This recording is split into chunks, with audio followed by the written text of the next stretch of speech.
Hey guys, Matt here. I hope you're having an awesome day. I wanted to share this training video on how to properly fill out your Google My Business for a local business. I've been getting the question a lot, what is Google My Business and how do you fill it out or what do I put in there? And I wanted to, share this video to debunk some of the myths and get you exactly what to do in your Google My Business to optimize it the best to rank in Google. Let's get started right away. So we're going to show you how to properly fill out a Google My Business. First, what is Google My Business? Google My Business is a profile with Google that allows you to show up and rank in the Maps 3-pack, okay? That is the only way you can get into this map pack here.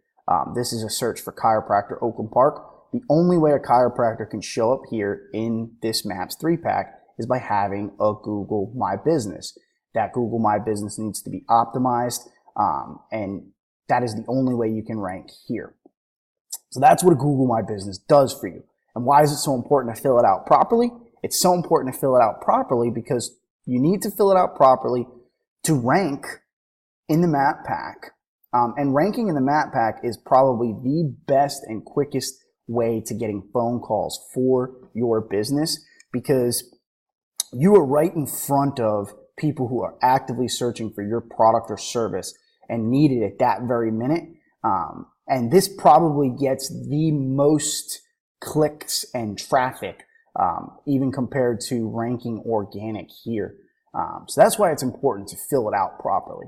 Let's keep moving along. So how do you access Google My Business?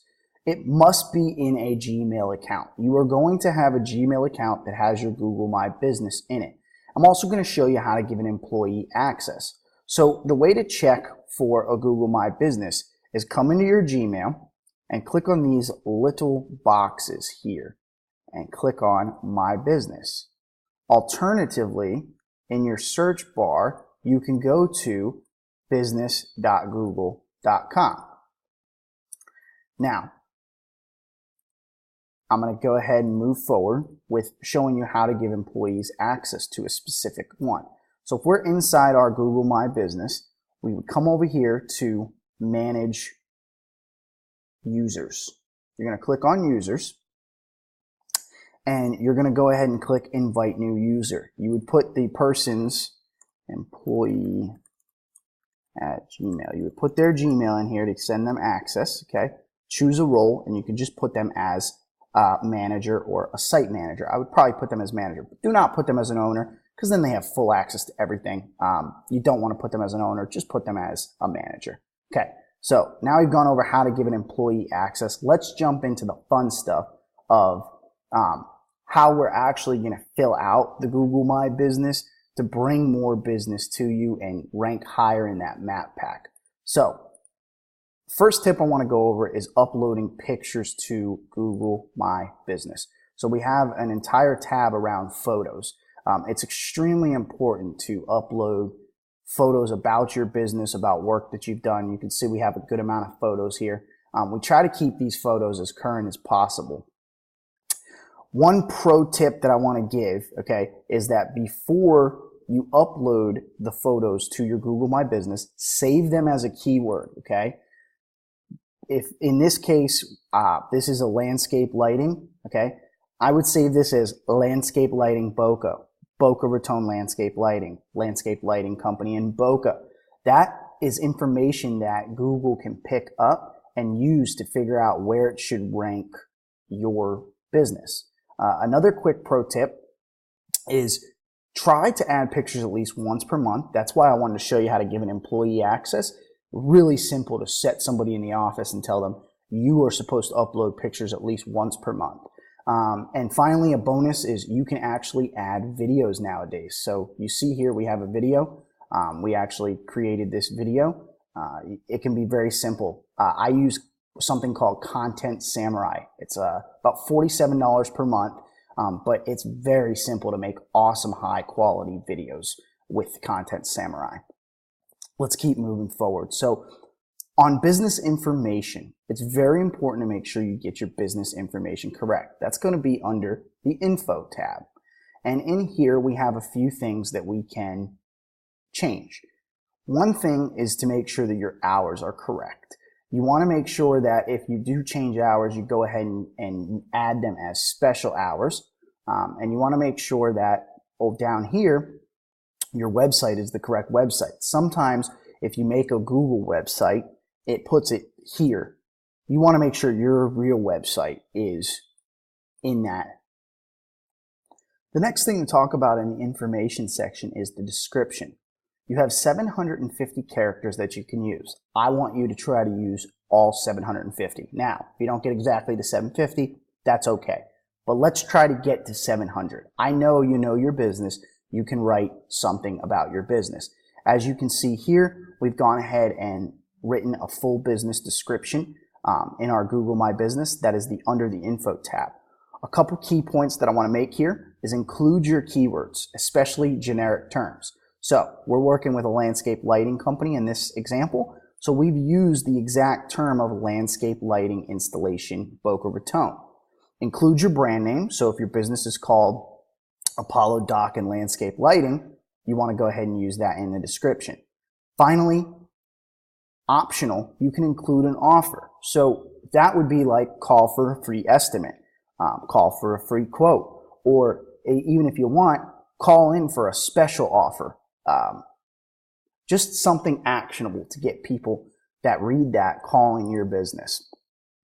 Next, we're going to cover Google reviews. It is important to get 5-star reviews continuously, meaning we don't just want to get a couple in the beginning when we first get our Google or our Google My Business and then never do it again. We want to continuously be getting reviews for Google My Business.